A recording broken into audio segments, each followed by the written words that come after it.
Bom, vamos lá pessoal, então hoje eu vou falar um pouquinho do que é preciso você já entender na primeira sessão, tá? Vou falar um pouquinho sobre como é a minha avaliação psicológica, tá? Basicamente, o que eu analiso primeiro no paciente é a estrutura de funcionamento dele, tá? Que ali nessa estrutura de funcionamento vai estar basicamente para mim todo o objetivo, tá? A estrutura totalmente funcional dele, ele vai estar até mesmo a patologia dele. Dentro dessa estrutura de funcionamento do paciente, a gente tem os mecanismos de defesa e atuantes, que são exatamente os mecanismos, os anticorpos mentais e emocionais que a pessoa possui, que são 17, tá? Depois disso aí eu já desço para uma parte mais de escalonamento de ideias, né? Eu já vou também pegando um pouquinho ali dos RPDs desse paciente, os registros de pensamentos disfuncionais, e aí a gente vai descendo para outras coisas, como por exemplo a intensidade do sintoma do paciente. Eu vou fazendo escalonamentos também ali para reduzir esses sintomas do paciente, tá? Vou buscando escalonamentos de ideias e tudo mais. Agora eu vou voltar um pouquinho dentro da estrutura de funcionamento desse paciente. Eu vou frisar agora dentro dos anticorpos mentais e emocionais, tá? Que são 17, tá? Eu até anotei aqui algumas coisas, por exemplo, vocês aprenderam muito na TCC sobre adivinhação mental, leitura mental, adivinhação do futuro, desculpa, né? Catastrofização, rotulação, desqualificação, filtro negativo, supergeneralização, pensamento dicotômico, entre outras coisas. Esses são 17, tá? Esses 17 pensamentos, 17 distorções cognitivas, ou 17 maneiras de você olhar para o mundo, né? Para si mesmo, para o outro, para o mundo inteiro. Esses 17 movimentos a TCC ensina você o que são, certo?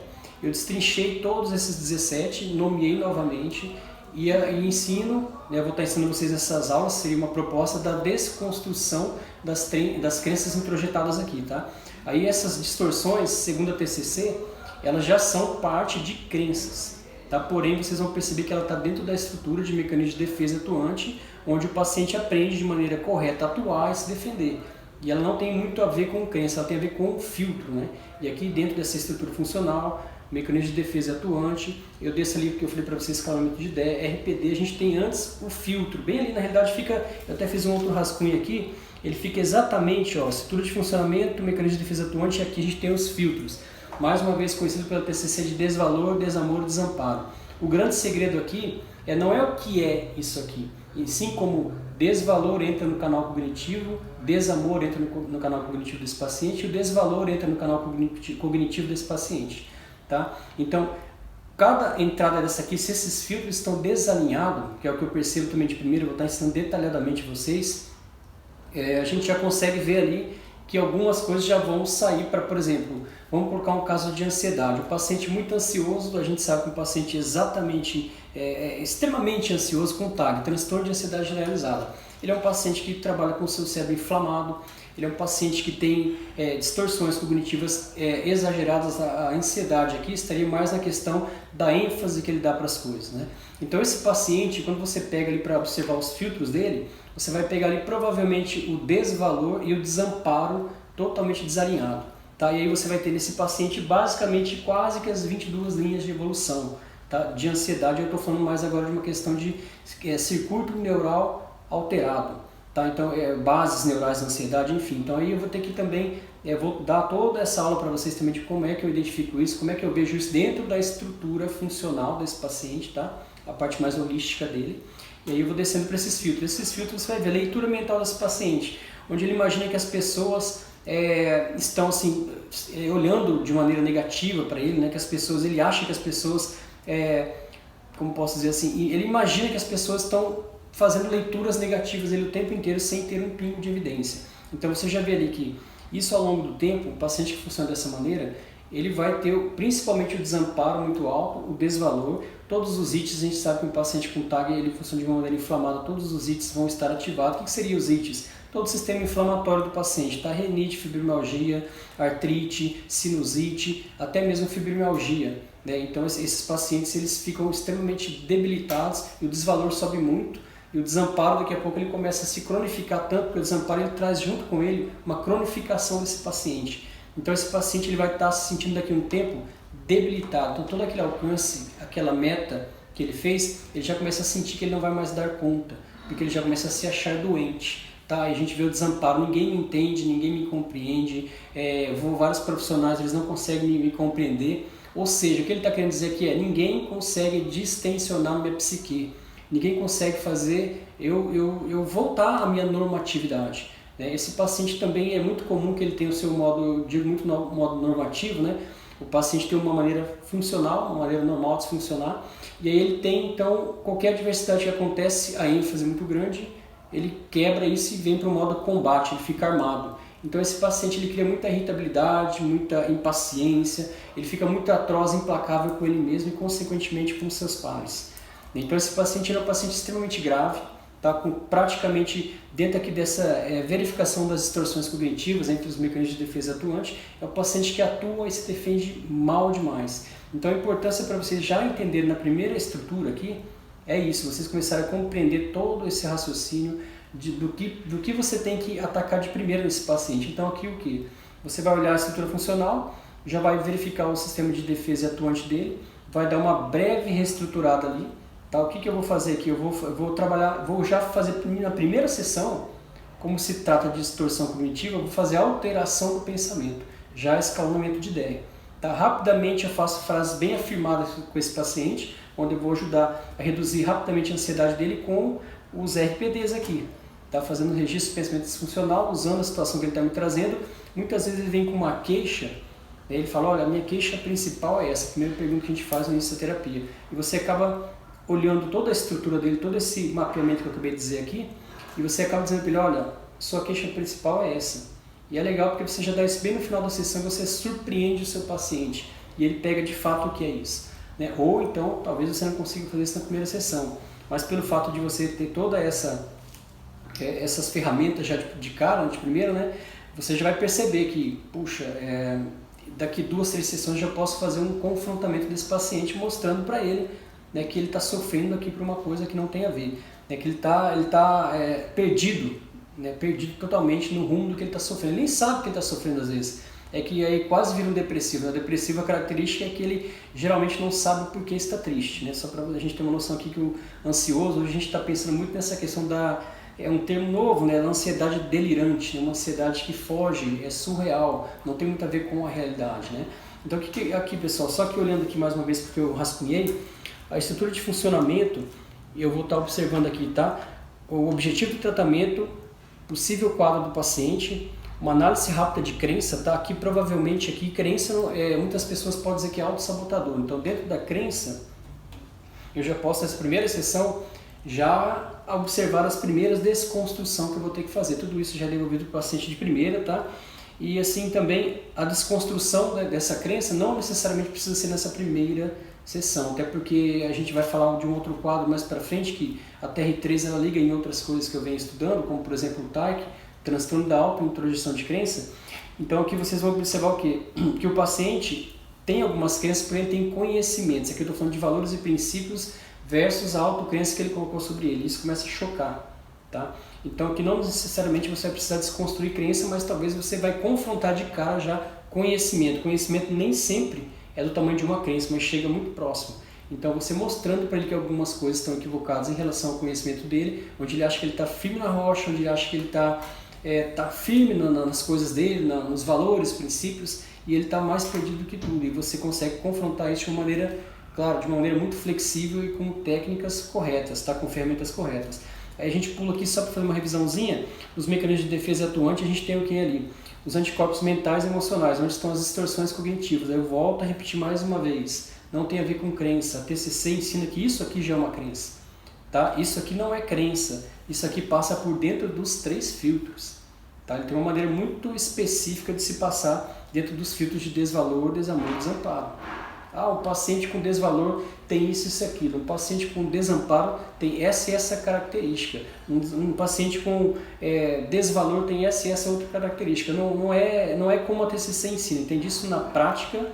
A gente precisa entender qual a função desses 3 filtros dentro do canal de comunicação. Eu estou dizendo, toda essa simboleira que acontece com o paciente de primeira, você já começa a observar que ele tem uma espécie de entupimento dentro do canal cognitivo dele. Eu estou falando mesmo de feixes neurais, tá? O que significa quando eu falo de entupimento de feixes neurais? Um paciente, usando aqui um exemplo, um ansioso, né, que ele tem certas áreas cerebrais afetadas, né, mais especificamente ali não é culpa dele, você já convence na primeira sessão que isso é culpa da região límbica e mais especificamente da mesolímbica. Eu estou dizendo para você que quando ele tem feixes neurais, isso comparando também com uma parte mais fisiológica da medicina, quando a gente vai fazer o exame de sangue, estou com uma pressão alta, né, alteração da pressão. Você vai ver lá os seus canais, suas veias, né, agora até fugiu aqui o nome, mas então você fazendo um exame médico, você vai lá observar suas veias. Vamos imaginar você fazer um exame de sangue, suas veias estão entupidas, elas estão com vasinhos ali, todos cheios de gorduras, né? Então estreita o caminho. Então, olhando aqui para a parte cognitiva, é isso também. O seu sangue vai ter que bombar com mais força para passar, né? Para ele conseguir bombear o sangue corretamente. Então aumenta a sua pressão. No canal cognitivo também, feixes neurais atrapalham a sua comunicação. Agora, resumindo isso, traduzindo a língua disso, significa que o paciente tem distorções cognitivas, principalmente no lado externo. Ele tem uma dificuldade de entender que as coisas não são como são e estão, né? Ele já interpreta as coisas como ele acha que é. Ele não consegue, aqui vamos olhar aqui, principalmente aqui para a questão do leitura mental, né? Que a pessoa, ele tem o hábito de imaginar que as pessoas pensam dele sem ter nenhum pingo de evidência, né? E é uma verdade absoluta para esse paciente. Então eu estou resumindo aqui para vocês, tá? Que esse entupimento de feixe neural, você já percebe que esse paciente tem uma grave distorção cognitiva, tá? Ele não tem capacidade de criar novas conexões, ele não consegue pensar que existe outra forma de sentir, pensar e agir. Então toda vez que acontece algo, ele já tem uma trilha muito bem formada para descer as coisas de ansiedade dele, o comportamento, sentimento, sensação sobre as coisas. E aí de primeira eu já falo, olha, peraí um pouquinho, essa e essa trilha, eu já rascunho com ele. Porém ele está acostumado a fazer essa primeira trilha. Mas eu já mostro para ele que eu tenho capacidade de desconstruir, não só tenho como vou ter que fazer isso, obrigação, desconstruir essa trilha automática e criar novas conexões, tá? Aí eu estou dizendo um pouco mais da neurologia, que é uma especialidade minha, neurocientista, mais ligada à área de aprendizagem, que o quê? Que a gente sabe que a neurogênese é isso mesmo, capacidade de criar novas conexões, novas células, novos neurônios, mesmo depois já na velhice, tá? Isso é um estudo muito polêmico, já atual, podem pesquisar bastante sobre isso. Nós temos sim essa neuroplasticidade, também dizendo, de criar novas conexões. Então já na primeira vez eu já mostro, vou usar um caso bem clínico aqui para vocês perceberem. A paciente chega em determinado momento comigo, a queixa principal dela seria, estou com uma dor porque tomei um pé na bunda depois de 27, 28 anos de casamento. Certo? Aí ela vem lamentando, lamuriando, toda melancólica e chorando e contando tudo. No meio disso tudo, ela me explica que teve uma doença grave, teve um câncer, né? E aí eu expliquei para ela sobre a questão do tripé do relacionamento e usei o quarto pé, que é exatamente que envolve a parte de doença, quando a gente vê pessoas largando, né, uma questão grave de doença, e tem uma explicação toda para isso. Mas o fato é que ela fica a sessão inteira lamuriando aquilo, eu já observando estrutura de funcionamento, olhei rapidamente também para os mecanismos de defesa atuante dela, totalmente frágeis, não tem um anticorpo ali mental e emocional que poderia defender ela de maneira correta. Daí você já desce para os filtros, vendo o desvalor, desamparo e o desamor, todos desalinhados os três. Tá? Eu vou estar explicando como que eu vejo que desalinha, por que desalinha, né? Eu já venho fazendo escalamento de ideia com ela, já vou preparando isso tudo na escrita sem interromper o paciente. Depois eu já preparo alguns RPDs aqui, tá? Para mim já fazer a primeira alteração de pensamento dela, sensação e consequentemente comportamento. E subo de novo aqui para a passagem dos canais de comunicação, já percebendo que ela tem grandes dificuldades com essa tal trilha que eu estou dizendo. Tá? Já desço para a intensidade dos sintomas, percebendo a dor dela, escrevendo um pouquinho já sobre as intensidades. Já faço meu olhar clínico aqui no primeiro momento, que eu já mostro a psicoeducação correta do que eu vou fazer. E termino já pronto para atacar ela, fazer a primeira intervenção com esse paciente. Ela termina falando sobre isso, eu falo, olha só, então eu não consigo, pensar minha vida mais... eu não vou dar conta, eu acabei de sarar de uma doença grave, de um câncer, e desse jeito que eu estou, já fui em vários médicos, disseram que não tem o que fazer se eu não melhorar, se eu não tratar meu funcionamento, meu psicológico, eu vou adoecer de novo, né? Até porque a gente sabe que esse funcionamento totalmente alterado altera tantas coisas químicas, neurais e tudo mais, né? Hormônios, que ela com certeza pode desenvolver esse câncer facinho de novo. Eu digo para ela, então eu não vou conseguir, né? Não vou dar conta. Eu digo só, espera, já falo para ela, olha só, você está sofrendo pelo motivo errado. Você está sofrendo por uma pessoa, é algo que eu já identifiquei, estrutura de funcionamento dela, dependente emocional. Ela é uma pessoa totalmente dependente emocional. Ela viveu a vida dela, me contando brevemente algumas coisas, ela trabalhou até 2 empregos para sustentar todo um luxo desse paciente que a gente veio de uma família de alta classe, né? E aí ela vai fazendo isso tudo por ele, fazendo. Então ela viveu um relacionamento objeto, entende? E ela sofre então por uma pessoa que não dá valor para ela, que não deu nenhum pingo de valor para ela, que ele viveu, ela não viveu. E quando ela me fala que eu não vou aguentar mais, eu falo, poxa, mas agora você vai colocar um ponto final mesmo na sua vida?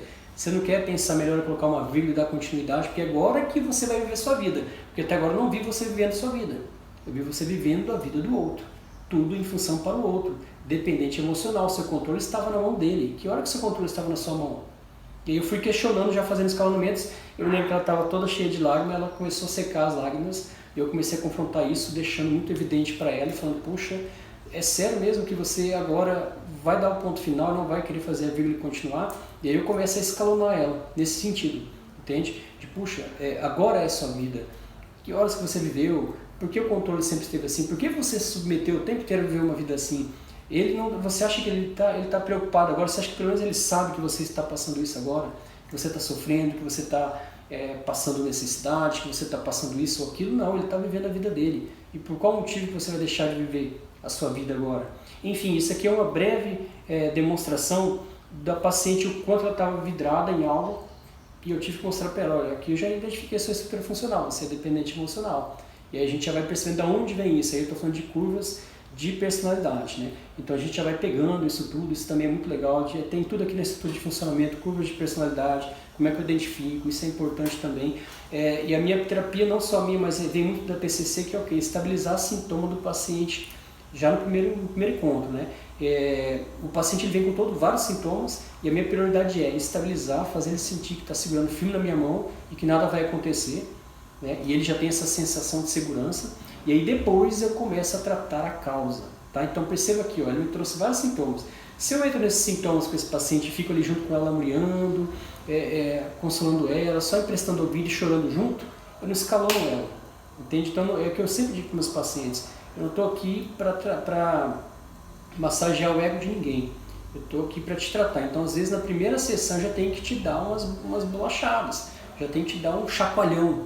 Daí esse foi um chacoalhão, ela falou, puxa, você está me dizendo então que eu fui dependente emocional, que eu fui isso, que fui aquilo, isso. Eu falei, é isso. A gente foi chegando e ela, meu Deus do céu. Então percebe que diante de um quadro de lamuriação, ela já começa então, a desenvolver outro sentimento quando ela olha, já tendo capacidade de ressignificar, né, o que aconteceu. Então ela já começa a olhar com uma ressignificação diferente, com uma perspectiva totalmente diferente. Então é legal isso, pessoal, uma breve história aqui para vocês, tá? Só resumidamente aqui dizendo, né, na primeira avaliação eu sempre uso estrutura de funcionamento, já desde para os mecanismos de defesa atuantes, onde a gente tem aqui os 17 mecanismos de defesa atuantes. Eu posso em outro momento estar falando detalhadamente o nome de cada um, o que significa segundo a TCC, tá? E o que eu reformulei segundo a TR3, tá? E como principalmente desconstrói, né? Não adianta a gente só falar da coisa e não ensinar como é que desconstrói. Eu vou estar passando isso para vocês com detalhes. Eu já consigo verificar os movimentos dos filtros dentro do funcionamento do paciente.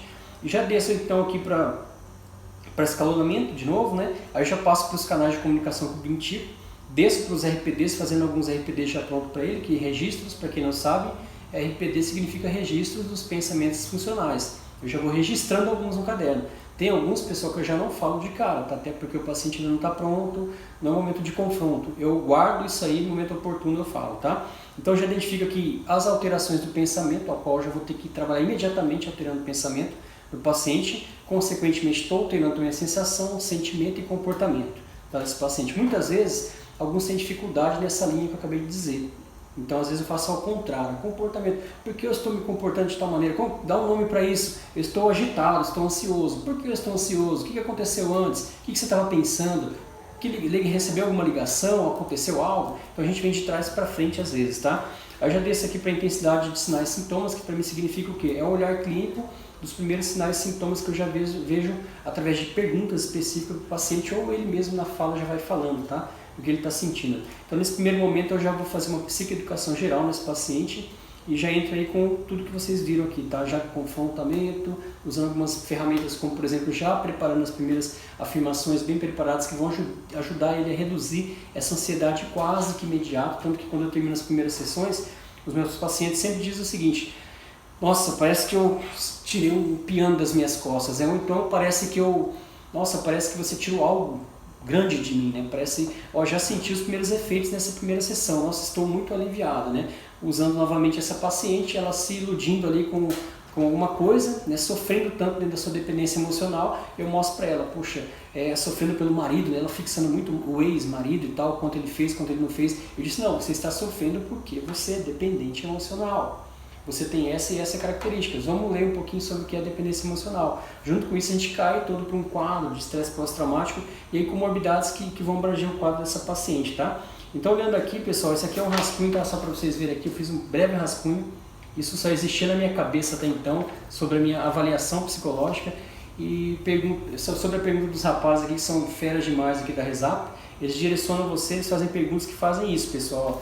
Você transcrever todas as suas ideias para um papel. Tá, então isso aqui é a minha estrutura de avaliação psicológica.